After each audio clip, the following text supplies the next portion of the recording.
starters, what do you think of the Fighting Hawks? You know, obviously it's been a process, a long process, and finally here the day is. I didn't really know till 10 a.m. this morning definitively what the name was, but again, you know, I think it's a part of, I don't want to say evolution, but something happens, you know, in history sometimes when this happens, and I just want to make sure that, you know, we remain who we are as far as preparing for our team and dealing with you know, our players. We've built a culture here over the last few years of being strong on work ethic and attention to detail and focus, and again, I want to make sure our culture remains strong with this process going forward. So, you know, it's a name that we have. I know we're North Dakota, and now we're the Fighting Hawks. But again, we want to make sure that nothing changes within our group, and that's about winning games and about trying to hang banners and win titles. And again, we want to make sure that remains intact. St. Cloud State on the road to the Brooks Center down there. They have been gunning on all cylinders offensively. Lindgren's playing pretty good in that. They scored 11 against Western Michigan last week. Bennick scored 4 of those. What do you got to do to slow them down? Well, basically, you know, we have to play the way we do as far as being a fast-paced team, a puck possession team. And, you know, the one thing that really strikes me with their team is they have a lot of depth in all positions also. Starts with their goaltender, Charlie Lindgren. You know, he's a veteran goaltender. That's a very good goaltender. Their forward group, very skilled group. They're not only good with the puck in the offensive zone, but neutral zone play. They don't give you a lot through the neutral zone. They want you to turn pucks over. And what you'll see is a team that transition pucks very well. So we'll have to make sure that we're clean coming through the neutral zone and that we make sure that we don't turn pucks over and give them opportunities. This has been a pretty intense rivalry. They've played you really tough, and you've had some good games. What makes playing St. Cloud at the Brooks Center so tough? Well, I think first of all is you know, it's a rink that they recruit to or build to. You know, it's an Olympic-sized rink. It's a bigger rink. They got a lot of quick, fast forwards that are offensively gifted. So, you know, they recruit to that. So, you know, they have a lot of success in that building. So, you know, we have to make sure that we come out and we're prepared and ready to go the way we play. And I think for the most part, for the first half of the season, we have. And again, we got to make sure that our group is prepared and ready. You know, we had a good weekend against Miami. We took that in. We learned from it, especially on Saturday night. But we turned the page, and we started on Monday again and preparing. And I think that's a big process in our young group here as far as preparation. That it starts on a Monday and it goes through the weekend. So we're big on preparation. What does a guy like Paul LeDuc bring to the table? He, you know, finally kind of broke through with his first goal of the season. He's been a great two-way defender for you for years. How would you kind of assess how his season's been like? Well, you know what? I think everybody looks at Paul LeDuc as being a third-year player, and the first thing you look at is statistics as far as points. And you know, it's probably not where he wants to be in points, but I'll tell you one thing. I've been with him for 3 years now. He's playing his best hockey I think he has. And, you know, obviously being nicked up a little bit set him back over the course of last weekend.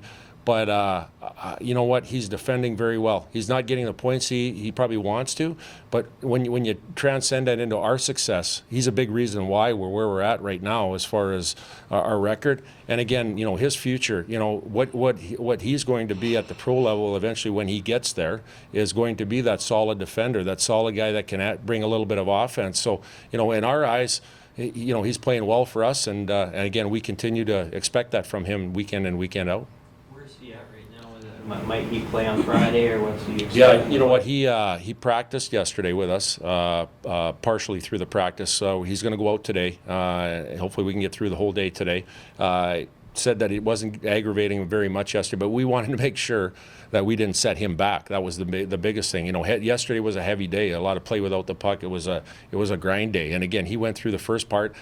It was up to me. I pulled him back. You know, he wanted to go through it. I wanted to make sure that we didn't set him back through one day of practice. I want him ready for the weekend.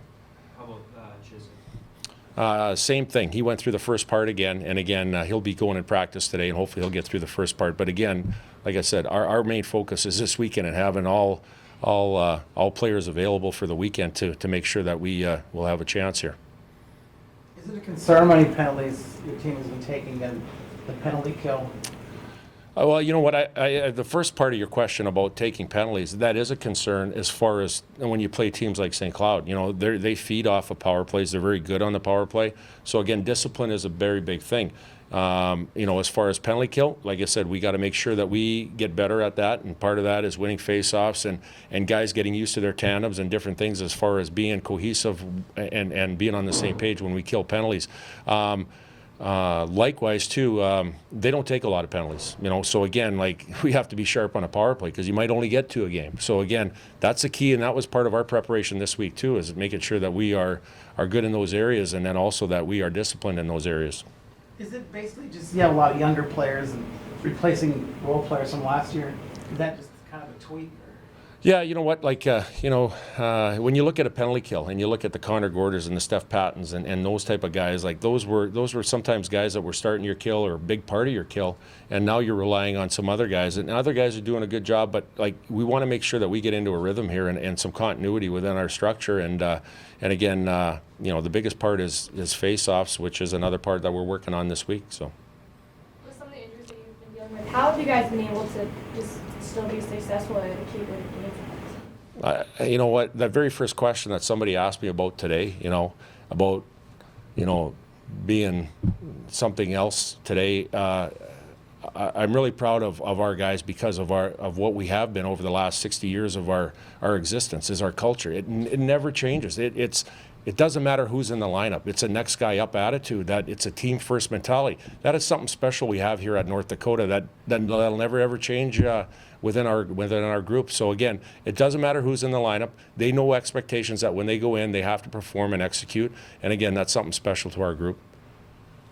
So it can be strange Friday night if they announce you guys as the Fighting Hawks and you take the ice then? You know what? I don't know if we'll even, like, I hope as a player, I know I won't probably notice it because I'm going to be dialed in the game. I hope our players don't look for that or try to acknowledge right away, because I want our players focusing on the game. I want them to make sure that first place is on the line in the NCHC. I want to make sure that we're dialed in and we're not waiting for anything else that we're looking for. I want to make sure that we're dialed in and a chance to remain in first place in the NCHC.